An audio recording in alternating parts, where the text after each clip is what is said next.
We have a rather unique way of organizing our keys. We use trust groups. And a trust group, as mentioned here, is a collection.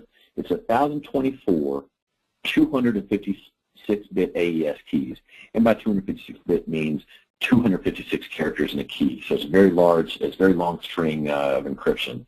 And in each of these trust groups, we have 1,024 of these 256 strings of keys. And it is shared, and these keys are all shared by anyone in the same trust group. And the reason for trust groups is a way to delineate your staff. So you can set up a organization like your senior staff, your sales, your IT. You can sort of look at it if you're familiar with Microsoft Windows security groups.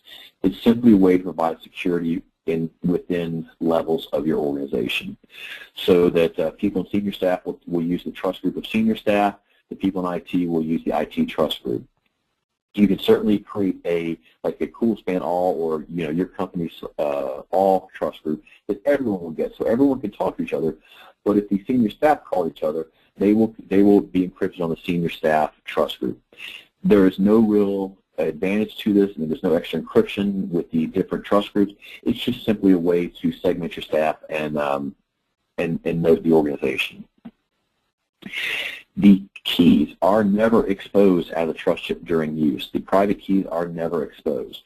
We use a system of creating session keys, and then from session keys we create per packet keys during the communications of a trust call. The trust center is truly what sets Koolspan apart from other encrypted providers. It is a server that sits in the background. It manages your trust chips, and it provides a method for you to remotely manage these trust chips when they're in the field. So, for example, let's say that you have left your phone in a hotel room in Manhattan. You know you're going to get it back. It just might be a little while before you can get access to the room. You can contact your administrator and have them stun the trust group, basically disabling the trust group for a time being that allows them to re-enable it when you have acquired your device back again.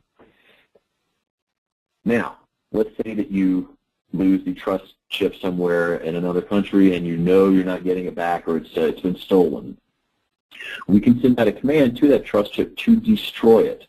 And by destroy it, we wipe the trust chip and then put it into an infinite boot loop. So as soon as it boots up, it erases itself and reboots.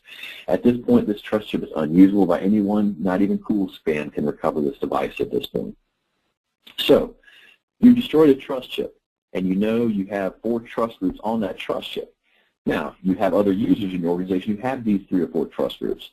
What you can do at this point, you can send out a command to all the other trust chips in your organization to remove those trust groups that were on the trust chip that you destroyed. And then you can send them all new trust groups so that you have a very, very small window of vulnerability. In reality, your vulnerability with the lost trust chip is very, very small. The keys are not accessible to mortal men, and it's not very easy to acquire them. So I would not be worried about losing a trust chip, but there's no reason why you should not remove all keys in the field that were on the compromised trust chip.